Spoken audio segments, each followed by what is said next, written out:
everybody, I'm Tara Stevenson. I work in student affairs here at Flagler College. Hope y'all fared well during the most recent Hurricane Milton.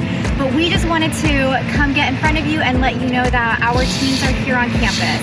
Big thank you to our facilities team. We've got grounds that are also helping right now. Housekeeping, maintenance, residence life. They've been here assessing the space for your return. We know that that's big on your minds right now.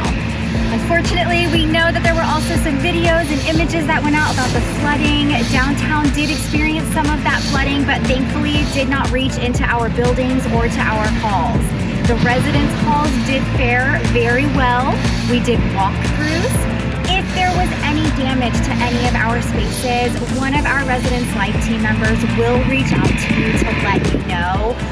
But please know that if you don't hear anything, no news is good news.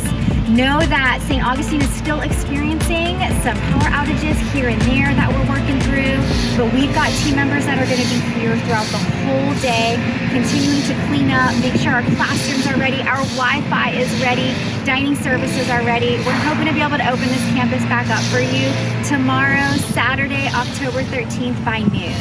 But please don't forget to keep checking all those official forms of communication. Your Flagler email, our family portal, social media channels. That's where all that official messaging will come out when we can welcome you back to campus. But safe travels. If you've got questions, please don't hesitate to reach out to us at studentaffairs@flagler.edu. And we can't wait to welcome you all back for classes on Wednesday the 16th. Thank you.